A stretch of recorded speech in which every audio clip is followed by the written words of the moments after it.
Alright, what's up? This is Vincent with ECFA Daily. This is the 4th interview episode. I'm surprised I haven't gotten sick of doing this. During the week, I like to talk about step charts, but on Fridays, I like to have a guest on. And today we have VALEX. Or is it VALEX or VALEX? It's VALEX, but I don't really care enough to correct people, so you can do whatever. Yep. VALEX, I know you for primarily step charting. Well, I also know you as a Pump It Up player, and maybe a sadist. Yeah, so I'd say most people primarily know me for my IG charts. I've also contributed a lot of charts to other games. I was involved in Pump It Up Infinity's 1.10 patch. I helped do charts for Neon FM, and I'm currently on the team for Noise, which is available on Steam right now. Wow. And yeah. And I also play Pump It Up, and that's currently what I'd call my main game at the moment. Yeah. At least in terms of playing. So continuing on the introduction train, what is there that you'll also want to introduce yourself with? Either where you're from, what games you started with, when you started playing. Sure. So in terms of what games I started with, my introduction to rhythm games was my actual true introduction was Donkey Konga for the GameCube. Rhythm game. I mean, I had a blast with it, I'm not gonna lie. But what really took me off was Dance Dance Revolution, like everyone else. My cousin got it for my cousin got some sort of DDR Max bundle for the PlayStation 2, and it actually came with some sort of third-party wireless pad, which we weren't able to get working, but I still was so into the concept of it that I wound up buying it around 3 months later for myself. And from there I wound up just buying DDR Extreme, and then eventually I found Setmania, and that was what kicked off everything else. And in terms of where I'm from, I grew up on Long Island, and I moved to New York City approximately 10 years ago, and I've been here ever since. And yeah, that's about it. What is it like playing dance games in New York City? It's an adventure, to be sure. Probably the biggest struggle is obviously that private machines is obviously much more of a struggle, just because I'm in a 9th floor apartment, and we're probably in the best possible position because we live in a super new building where our floor is just super reinforced and the vibrations don't travel as much, and it's still pretty dicey. I am not going to be able to grind for the FAA pass on Arcology and Permafrost on my home setup. We do have some public arcades, but there's our best option is we do have around one, but unfortunately it's not open because of COVID. And speaking for myself, I'm probably going to it's going to be a little while before I feel comfortable returning there. And the round one is uptown, right? It's actually out of the city, right? Yeah, it's on Long Island, which is, for me, it's not too bad. Yeah, Hicksville. It's Hicksville. And for me, I grew up on Long Island, so I can always double it with a family visit or something. But if you live in New York City proper, the train is $20, so it's an expensive trip. Especially because if you live in New York City, you don't have a car. Wait, what is even owning... people own machines, full DDR cabs. Maybe, some people own Deddies. Yeah. How does that work in New York City? People have done it. It's very possible if you have, a basement apartment that's, fully, and you can get it so that it's fully insulated from noise and just doesn't bother your neighbors at all, but it's going to be a struggle. But, I noticed going around New York City, when I visited 2 years ago, even things stairwells are really tight. So, even just, getting these things into the buildings is already hard enough, on top of trying to get it in a place where you can not disturb the people in your building. Yeah. I mean, the good news is that I feel comparatively we have pretty good options for public setups. In addition to the round one we have, which... It is a very good round one. Usually the machines are kept in pretty good shape, so shoutouts to the techs that work there. We have the Dave & Buster's in Times Square, but that it's a lost cause. The pads are not good. I was going to ask how you would describe the experience of playing on the Times Square poor. Busters. I remember my first experience. If you like cutting your score in 3/4 of your possible best, then I'd recommend going there. My first experience playing DDR in New York City was coming here on a field trip in like the 7th or 8th grade, and I played on the DDR machine that was still in the Toys R Us that was still open, which was just like dropping actually like 70% of my inputs, maybe more. Yeah, I'm sure everyone's had a rite of passage where they came to New York City on like some sort of trip or something like that, and there was some sort of public machine that they had access to that they decided to try for shits and giggles, and they realized that just on average 2 of the 4 arrows did not work. So, given your rhythm and history, kind of starting with DDR on consoles, discovering DDR Extreme, and then Stepmania, and just kind of like bubbled it up. Kind of like how long were you playing, and then at kind of what level were you before you decided to start making sim files? Or I guess like what was the community like around the time that you started for making sim files? Like where were people discussing things and? Yeah. So for me, I got kicked off on that comparatively early because I was making edits on like DDR PS2 very quickly after I realized it was a thing you could do, so I kind of already had that all floating around in my mind. And then in terms of like the communities that were around at the time for charting, when I was in high school, I was probably making what would be considered more DDR style charting, so mostly because like I was a very casual player, so it didn't really interest me to make what was at the time ITG 11s and 12s, just because like. But I guess like what year was this? You know? I mean this was like 2006 and 2007. So that's all we really knew, because I think we weren't even like playing. I don't know when R21 dropped, but like people were just making index charts, and those were kind of like the first hard like pad charts. Yeah. So I don't think ITG style charting even existed in like, I don't know, 2007, 2008. Yeah. I think like the first like real relevant community that I would say like really kickstarted me into charting was R21 Freak. Like that's where things blew up for me, I would say. Like I originally, because I think like my first like exposure to like the grander ITG community at that time was like I was making sim files on my own, and like I was making DDR style charts, and like I was getting okay feedback from there, but not really finding my groove. And I entered one of the R21 Freak competitions, and I was thinking I was going to do pretty good, and then I got like 23rd out of 35th or something like that. It was pretty rough. At some point, I should dig up that chart and show it to people, but that was like, but that was also one of the first times where I was able to get like really in-depth feedback for my sim files of this rhythm was missed. This like you tried to do this technique here, but it didn't work for whatever reason. Was that community supportive? Was it a good environment? I would say the funny thing is I would say I feel like when I first started out there, I feel like in general things have gotten steadily more supportive, and while let's say in the later days of art, like at first I feel like people were kind of critical just because that was kind of like what the environment was at the time. Like a lot of, especially for In the Groove, a lot of the people that were playing at the time, like because all anyone had was R21 stuff and like custom sim files, and and like DDR was basically dead in the States. Like everyone who was playing had been playing for 10 or 15 years, so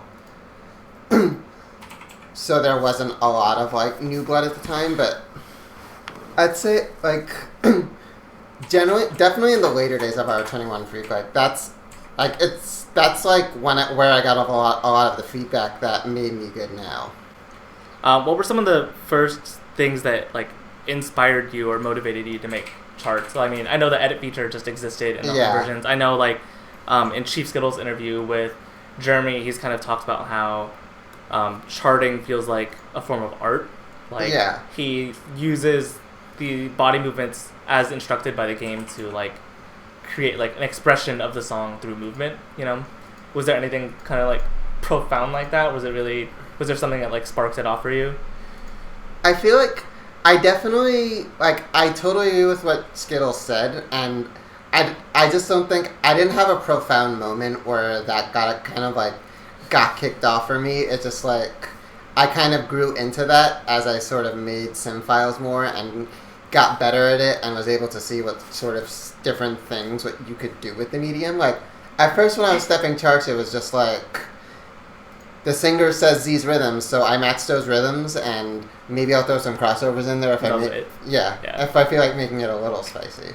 I think that's my inspiration. Like, I'm not known as a step charter. I haven't released anything, so a lot of my stuff is just like stuff I've made for myself and then never released because I'm just like ashamed of it. Yeah. But I think my main inspiration is just like, well, people are making charts, but not to songs that I want. So yeah, I think that's a big inspiration for a lot of people, and that's definitely a good inspiration to have, because if you're really motivated by the song, you'll be a lot more motivated to finish it. Yeah, I'm just really impressed these days because there's so many people making content for both stamina and tech. Yeah, it's kind of crazy. And mods too. I think we still have more to desire in terms of like expanding genre, but it is still getting better. Yeah. It is still just like a lot of EDM or EDM related genre, like maybe rock here and there, but yeah. It's still like a pretty impressive amount of content that's being put out. Yeah. And I mean, it's, for tech in particular, like, this, I think I've definitely discussed this with people. It's just like 128 and 140 are just like excellent BPMs for tech, because you can fit in pretty much every technique without it being like overbearing. And then if you want to make it overbearing, like, you have the opportunity to add 24 to 30 seconds. So, yeah, and the 128 is a nice comfortable tempo for all of those. But it's also just like kind of like the same way DMB has 174. Like EDM really just has like 120 to 128. Yeah, it's like their comfy zone. Or like that style of J-core is like Hellblind style stuff. Like 180 to 200. Yeah. Yeah. What does the evolution of VALEX step charting look like through like the packs? Okay. What are the things that you learned from kind of like where you like what did you learn along the way, basically? Yeah. I mean, I get what you're asking, and I guess I sort of started touching on it on your last question, but I guess this is like a good opportunity to expand on it a bit more. Like, at first, like, the only real way I knew to step things was just like, if there's a rhythm in the music, you put the arrow to it. And at first, and that was like the very beginning, like before I even like started making the magical 4-hour arrow adventure packs. Like, before I even made those, like, that was when I was first starting to see charts by people like Zimlord, where I was starting to notice like BPM gimmicks and shit. Like, that was my first time seeing things like Ants and Hey Sexy Lady and Alejandro and all that stuff. So you could actually, like, if you go back to like 1 and 2, you can see like very rudimentary attempts in that kind of stuff. So that was like one of the other first, I guess, like axes I learned how to like express music. Yeah. Like with that style of BPM gimmicks, because slowdowns are an obvious one, because that's obviously in DDR all over the place, but that kind of stuff I had never really seen before IGG. I would say this is like kind of a digression from like the step charting like learning path. Yeah. But I would say BPM changes and like scroll gimmicks and stuff today are like significantly less offensive and way more fun to play than they were back in like 2010. So right now in tournament packs, it's kind of like the exception that occasionally you'll have a chart that's no CMOD allowed. Like, you have to play through the gimmicks. Yeah. Do you think we're at a point now where these scroll gimmicks and stuff are tastefully implemented enough that we can move towards a like, CMOD should be the exception rather than no CMOD? I mean, honestly, I think the idea would be so that you just have to play an M-mod on everything, just because for me it's easiest to just throw on the M-mod and forget about it. Yeah. But I think the main thing is, like, with SM5 gimmicks, like, not only is it a lot easier to implement everything, it's a lot easier to do things in ways that are a lot more tasteful. Like, if you have a slowdown, you don't just have to have the BPM. You can put a scrolling factor that is not only 0.5, but you can make it like 0.7 or 0.8 and make it a lot more reasonable. Yeah, and like the colors, all the rhythm colors stay the same. Yeah. I just think a lot about like, there's several people who are of the opinion that like, step artists put a lot of effort into making these scroll gimmicks and BPM changes as part of the experience of the chart. So when you just CMod it, like it takes that experience away. Yeah, and I think like, I'd say there's levels to it. Like, if you're CModding something like Ants, that's kind of corny, but... It's true. Yeah. But I'd say for a chart like Mad Science, where it has that one singular slowdown, like, it is no CMod in ECFA, but for casual play, I'd say, like, it's not the hugest deal if you were to CMod it. Are there any charts at the top of your head that you see everybody CMod that you wish they didn't? I don't think of a lot of the top of my head. Like the ones I at the think top of my the head first are like, one that comes to mind is Dirty Pop in ECFA. I think of Baby. Which one is that? Isn't that the Camila Cabello song? Oh, the one I stepped? Yes. Oh. I guess I feel like I haven't seen people play that enough to... The only time I've seen people play it was in SMH that I submitted it to, which obviously it was forced X mod. Yeah. Or like Lord Cross-Sight. Yeah. I mean, but no one plays that one either. That is true. Yeah, okay, so we kind of covered the things that you learned in the early days of charting. What is like middle school age, kind of middle of the way VALEX charting look like in terms of things you were learning? I think the biggest thing is just like learning other ways to implement different sounds as different things that you can do in charts. Like, I mentioned earlier that a lot of the times, like, my crossover usage was just like, it was inspired by basically ITG charts like mythology in the beginning, where it was just like, I wanted to make it hard, so obviously a crossover stream is harder than a regular stream. But one of the things that came big into the meta at the time was just like the idea of using like a crossover to like accent something in the melody itself, which I think most people know it as like, if there's like a particularly high note, or if the melody's like do do do do do do, it'll be like do do do crossover. Yep. Do do do. So there's that. There's like, that's probably where foot switches started getting big, which it's... What year do you think we're talking right now? Yeah, this is... Estimate. 2013, 2014. Yep. And I think, yeah. And foot switches, I know, like, they started breaking out a little earlier than that, but it was like 2013, 2014 where, like, the idea of a foot switch was not, like, super groundbreaking to have in a chart. It was, like, it was just, like, an accepted part of the meta. It wasn't like a meme, like, V. Rosin style foot switches. It was more tasteful. Or it wasn't something, like, loaded feature packer like Nemeton, where it was, like... It was forced and... Well, not forced, but it was like, wow, this chart's crazy, because it has foot switches. Oh, yeah. Yeah. Just because, like, it's not new, unseen tech. So I don't know if this fits into kind of like the middle age of your charting or kind of like the modern age. I'll start with a larger question, which is asking, do you feel like your experience playing other games has influenced your ITG step charts? Yeah, I would say it has. Okay, so the next question then are, what are the games that you primarily play that have direct influence into your charting? Pump It Up is the big one. I think it's like almost a meme sometimes to say. Yeah, no. It's like the joke right now is like, if you play an ITG chart that has a lot of turns or like really crazy scroll gimmicks that like the zoomies and like the bounces and stuff like that. Yeah. They'll joke and it's like, are you sure that was an ITG chart or did you like accidentally put a pump chart in this guy? I think pump is the big one, but I know you're also big on ensemble techs. Yeah, I'm big on a lot of games at this point. Like, I've been playing a lot of 2DX recently. I've had quote unquote careers in a lot of various other rhythm games that a bunch of which I've probably forgotten about at this point. But I'd say, I mean, with Pump in particular, I'd say one of the main things that one of the things that I learned a lot from was my experience working on Infinity 1.10, just because I was getting feedback from like a totally new subset of charters that I would have never gotten feedback from otherwise, just because a good portion of them, like, some of them actually were involved in the ITG community, like Tyranic was on the team, but a lot of them just, like, did not interact with ITG at all. Like, K-Turn has never seen an ITG turn in his life.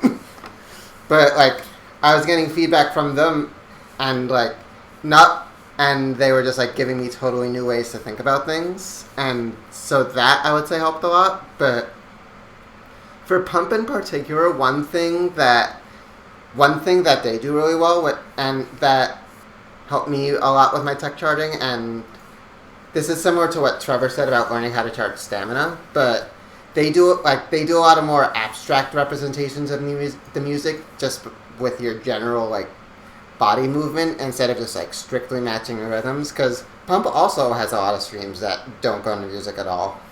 Yeah. But they just, like, they also add crazy turns and make you fly all over the place and do other crazy things to challenge you. Yeah. I've always really liked Pump It Up charting, like, so if we look at the different games, right, like, yeah, modern ITG as we know it now is very almost like writing music for an instrument. It's just like you have these tones and everything that you step has to be consistent to how these tones are produced. The way I look at DDR is kind of like almost like putting together a puzzle, but Konami's not afraid to, like, enforce, like, themes into a chart to, like, really force you to demonstrate a certain, like, skill set. But I think Pump, like, I've always really enjoyed playing Pump It Up. I'm really sad that I'm not able to go to arcades to play Pump right now, like, especially doubles. But yeah, I think Pump really takes the cake because they kind of, like, take this cross between ITG and DDR where it's like they take the DDR part of, like, yes, we're going to force this, like, idea or very specific pattern into you and you're going to get good at it. But they still take, like, the modern ITG, like, quality of charting where it's like, but we're going to take this crazy thing but make it somewhat consistent throughout the chart. And I'd say, like, the main thing they excel at, which I think I'm starting to see a lot more of it incorporated in ITG now, but they're, like, definitely the least afraid to just, like, take an idea and completely run with it. Like, way past the point where you would think it should be doable. Yeah, I think about, like, Pump It Up even, like, has, you know, the different, what is it, like, accomplishment chains or titles? Oh, do you mean, yeah, the titles. Titles, where it's like, you know, they have, what is it, the center four? There's, like, a word for that. Oh, yeah, there's... Half doubles. Yeah, there's if J-Boy's watching this, he's going to get really mad because he hates that term. Half doubles? Yeah, because one, it's not even half doubles, but two, like, half doubles is named after a really old Pump mode that only incorporates the middle 6 panels. Okay.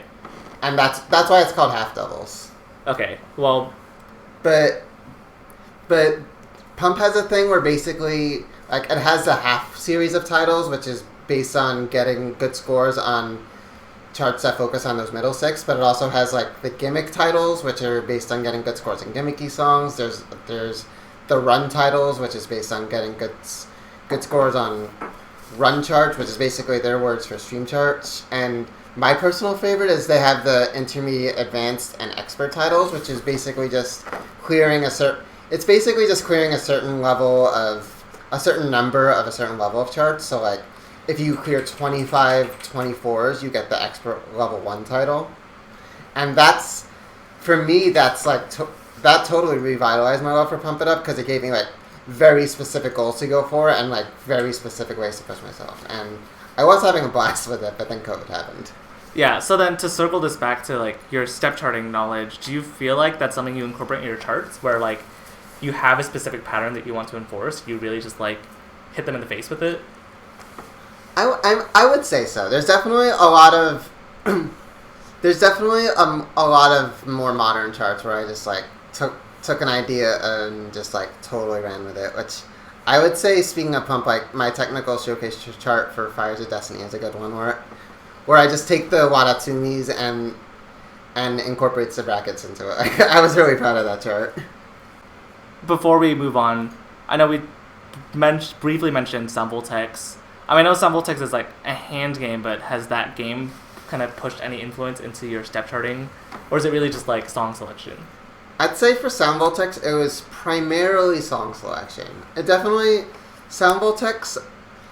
I admittedly haven't played Sound Voltex in a while, so I might not be the best person to ask about that. Sound Voltex does have a lot of really cool, like, hand versions of crossovers, which I mean, they're very fun to do, but I think because for Sound Voltex, like, the gameplay is so different that it didn't really influence me too much. But plus with Sound Voltex, like, so much of the gameplay, like, the charts are baked in a way where it actually, like, does affect the music, like, with the sound effects and whooshes and all that. Yeah. And IGG obviously doesn't have that, so...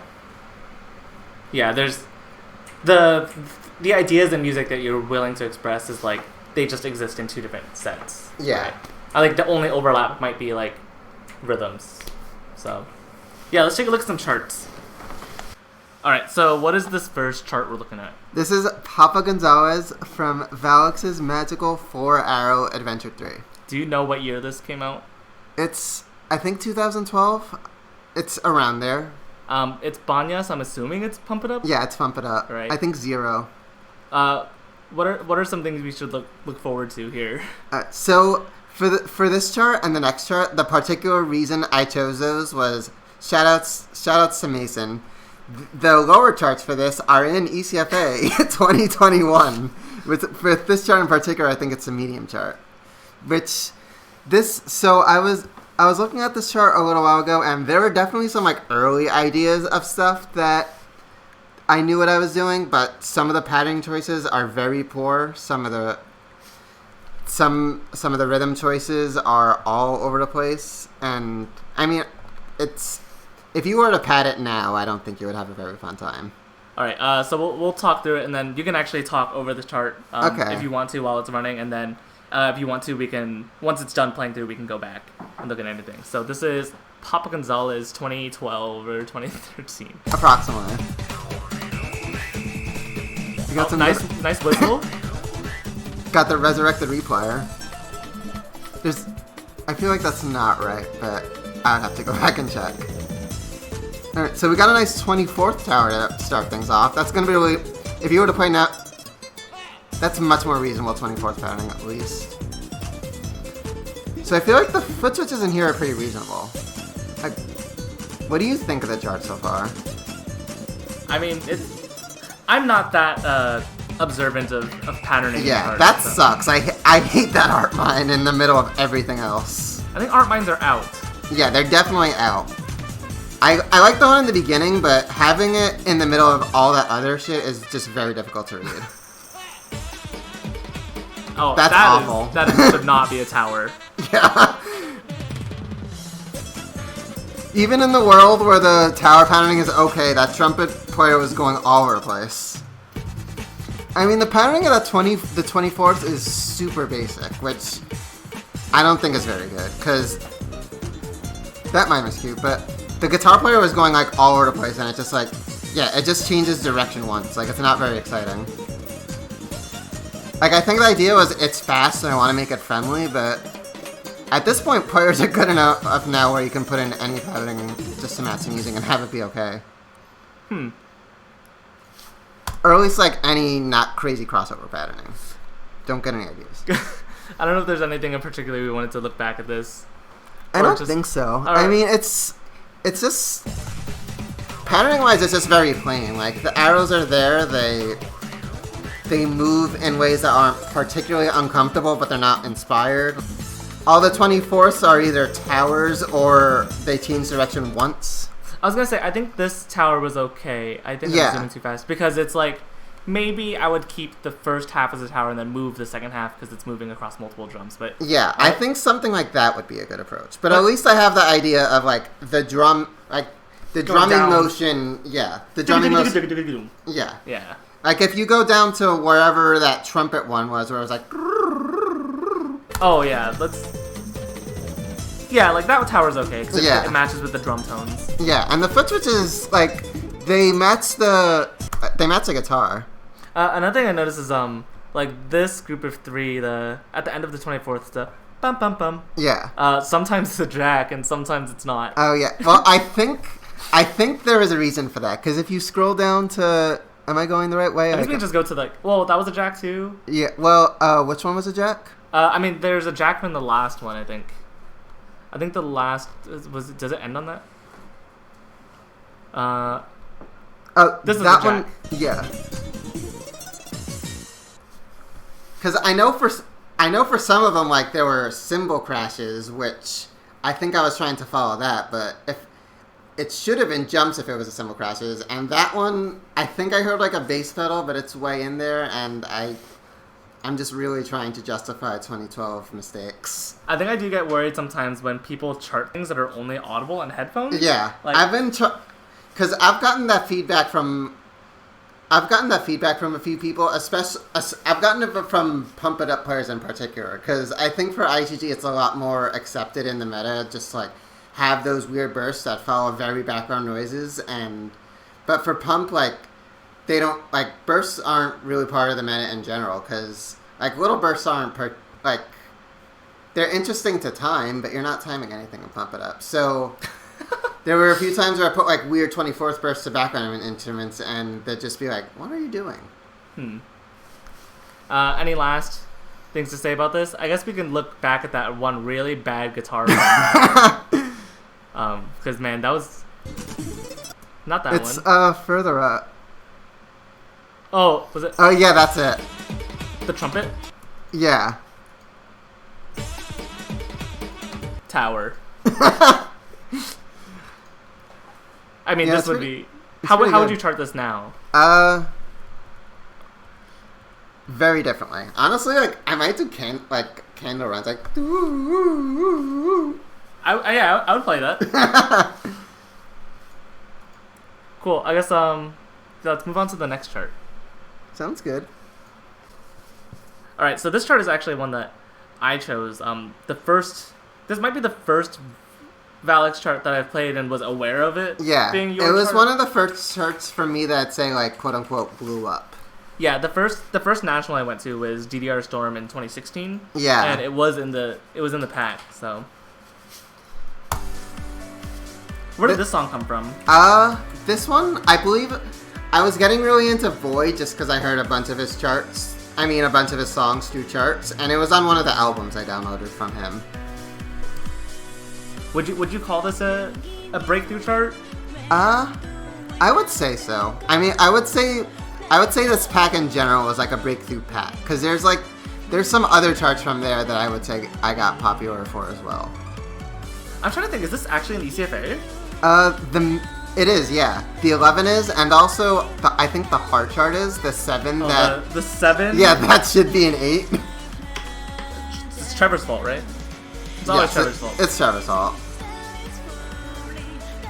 I really like this chart because, in the grand scheme of things, I joined the community pretty late. Yeah. So I was pretty unaware of what was possible with tech charts at this time, and just like I was so impressed at the details of just like, dude, this piano, I would have thought was just like an undertone, like a supporting thing, but like you really like fully featured that instrument into the way that this chart plays, and that's just like a level of detail that I'd never seen like before that. Yeah, I mean, first off, thank you for the kind words, but this is probably one of my charts that I would say holds up the best. Like, if I were to chart this now, I probably would do it 99% the same. Like, I think I think I listened back and I think there's like a missing note in there, but other than that, everything else is pretty good.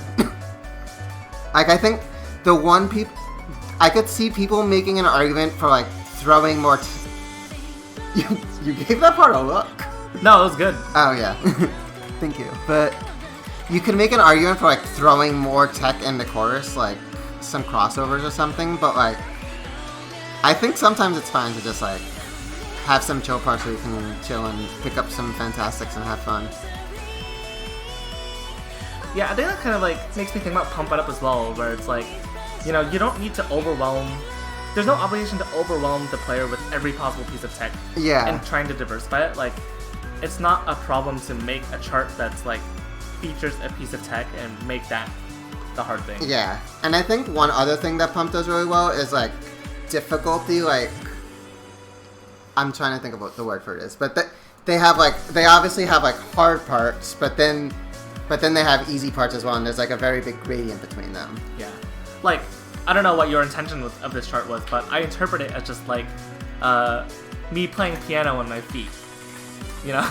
Yeah. I mean, other than like this part, but when it comes down to the chorus through the piano solo and then the part after, it feels like a piano chart. So, I mean, the only reason this didn't follow the piano is because there's no piano, or it's not doing much. Yeah, it's like, I mean, the violin is definitely the emphasized part. So I think of this chart as like a piano focused, rhythm focused. Yeah. A chart. So I mean.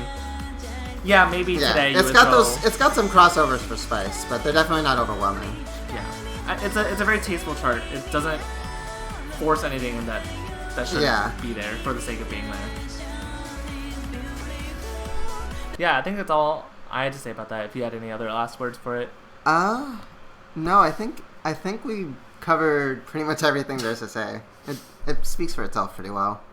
All right, let's head into the last chart. All right, the last chart we're going to look at is Poppers.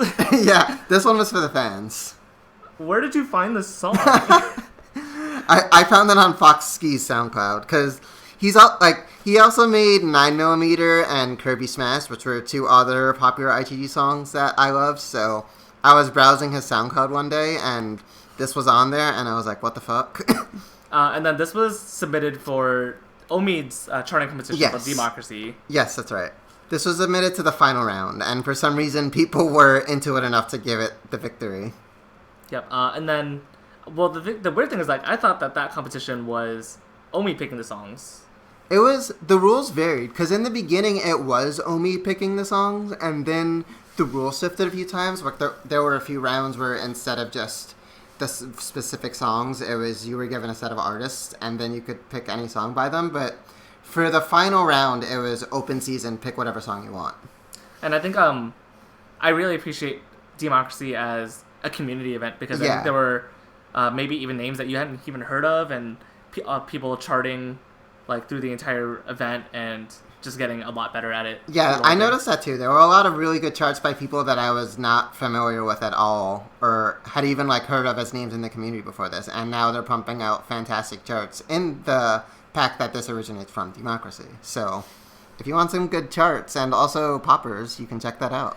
Yep. We were looking at charts in Arrow Vortex before, but this chart's a little bit special, so yeah. Let's take a look at it and see where see what's going on.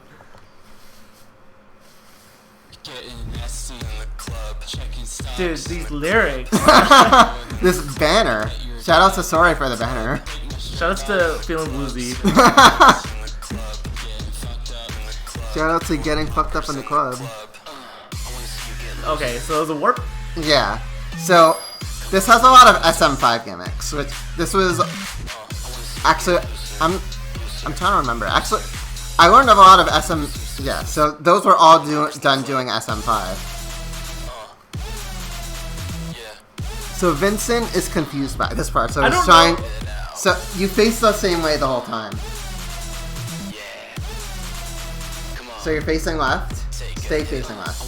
Okay. Yeah, so like I was saying, this is all SM5 gimmicks, because you can see the BPM is not changing at all. And this is actually why we had to do Instant Mania, because Aero Vortex doesn't render those at all. They have to be jacks. They do have to be jacks. Those have to be brackets. Have to be. It's funny because, I mean, you gotta have a bracket on the whip sound, but it's hard to say that these follow a particular sound. They kind of feel pop. I like this. This is consistent because this is consistent with the intro. Yeah. And then the whip bracket is consistent with earlier. Doing poppers in the club. Okay, brackets and the foot switches? Yeah. I do a lot of ire for the unmarked foot switches, and honestly, I probably should have marked these, and I apologize, but... don't be sorry. In general, I don't think you need to mark all the foot switches. But, my main thought process is, once you get the idea of this sound cue corresponds to this foot switch, I don't think you need to mind every single time, because that repeating musical cue can act as enough of a cue, instead of the actual mind. Just ignoring all the other shit that's going on in the background. I mean, this chart, it's something. This song is something. Did it get slower, or am I just not used to reading it? No, that's it. There's a gradual slowdown at the end. I mean, that's another one of some 5 tricks you can do. I mean, how do you feel about this chart? I feel like I wrote it for me, and the fact that everyone else enjoys it is very funny to me. I mean, I'm very thrilled about the banner. How did it do in the event? It won the final round by like a fairly large margin. People were giving it all their demo bucks. It was crazy. I mean, where do you expect to see this chart? I expect to see this chart as DLC in the hit tournament series going on right now, ECFA 2021. Would it be? They would have to make like an extra heavy gimmicks category for this. Is this extra heavy compared to like Pon Poco whatever? Oh, probably that one's heavy. Yeah, right? Yeah. I mean, not. it's rough, but if like it's not worse. I wouldn't say it's worse than that, and it's probably like we got King Kong Gun running in there too, which are awesome on some shit. All right. Well, thank you for showing me what it's like to play dance games in New York City, and also kind of like do your step charting history and like letting us see some of your charts.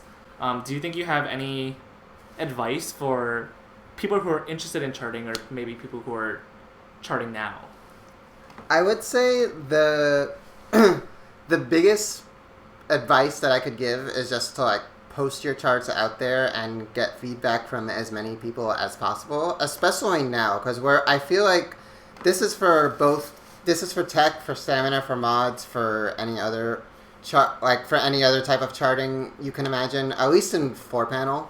Like, the community is super active and healthy right now in regards to that, and there's a lot of people that are going to be more than willing to give you feedback if you like put your chart out there and present it in a way that's like, here's my first chart. I'm whatever feedback you're willing to give, I'm totally willing to receive it. So that would be my main thing, like piece of advice, I would say. What do you say are some good places to put those charts out there? I know there's the ECFA Discord, which has some chart discussion. I know, actually, I joined Omid's Discord server recently, and there's a lot of chart discussion in there as well. Those are actually the two main places I was going to say. I'd say for advertising, Facebook is also a good option, particularly the DDR and IGG players group and the SimFile showcase group. But yeah, I wouldn't even say like it's good for getting if you release a pack, I'd post it there just to get eyes on it. But like I wouldn't say you're getting like good in-depth feedback from there. Like you're probably like if you want like good actionable feedback, like I'd say post it in ECFA or Democracy. Or Stamina Nation if you're doing Stamina, or UK SRT if you're doing mods. Yeah. Do you have any advice for maybe upcoming, maybe like intermediate charters that are kind of looking to break the bound into like maybe getting charts featured in tournaments, or finding smaller nuances to improve on? That's hard, because I don't know if I have any specific advice, because I feel like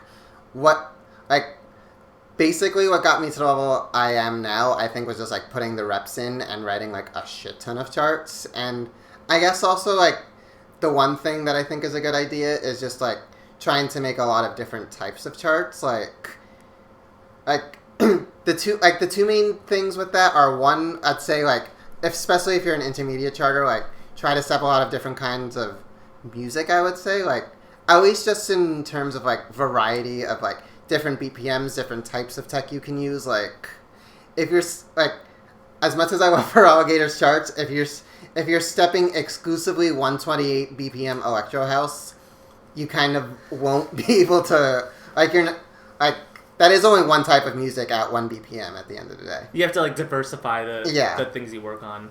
And I would say like it's probably it has to be true for you, right? Like any creative person has maybe 10 dead projects for every one project that's out there. Yeah. And that ratio could probably actually be worse than 10 to 1. Yeah. I have a lot of sim files that I stepped them and they just didn't see the light of day just because they were bad. All right. Well, thanks a lot for being on. Before I let you go, are there any like projects you're working on that you want to shout out, or are there any shout outs to people you want to give? Yeah, I guess, I mean, the main shout-out I obviously have to give is to ECFA 2021 and the team behind that. Particularly, like, Kyle and Logan and Steve with all his crazy theme shit, and just being able to like see so many people like experience tech that haven't experienced it before has been incredibly cool to see. So thanks to all the people that were behind that. And then in terms of projects, obviously you got my sim files. You can find those at bit.ly/VALEXSims.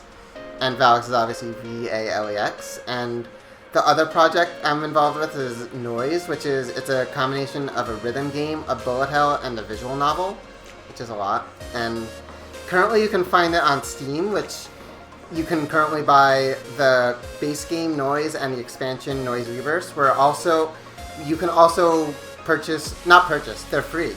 You can play 2 free visual novels which set the stage for our upcoming game, Noise Starlight. And Noise Starlight is going to be it's going to be the basic Noise gameplay on mobile. And there'll also be a combination of like the regular bullet dodging, and it'll also have more traditional note gameplay as well. And it'll also be an idol game for all the weebs out there. And all the idols are gay. Is there gacha? There is gacha. Ooh, okay. But you aren't required to play the gacha to progress. Ooh, okay. Like, you're not going to be locked out.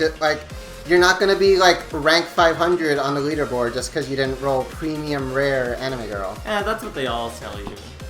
I mean, that's true. It is a gacha game. After a certain point, I might just want to sell out and retire to my beach house in Florida, so... Alright, any other shoutouts? I think that's about it for now. Well, thank you so much for being on. Once again, this is ECFA Daily. Thank you guys so much. I've been running this for like a month. Yeah, that's crazy. Which is absurd, uploading every weekday, because sometimes I've recorded 2 of them at 2 a.m. this week, or like 1 or 2 a.m. this week, and that was a little bit rough, just from traveling around to come here to do the interview, but I really... Yeah, he traveled all the way here just to do the interview. Just to do the interview. I was impressed with the dedication. ECFA Daily is a road show now, so... Yeah, he did travel safely. He traveled by car. Be on the lookout. I wasn't going to let him in if he just, like, hopped on a bus. Be on the lookout for ECFA Daily in a city near you.